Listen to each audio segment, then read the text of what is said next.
Iltaa, perjantai-iltaa. Tässä mä oon kuullut useasti yhden kysymyksen tässä jo aika pitkään. Ja se kysymys on aina sama. Eikä mä koskaan lepää.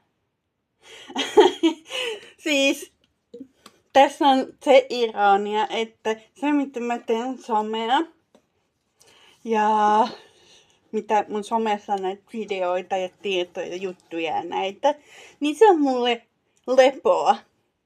Harrastus on niinku lepäämistä mulle.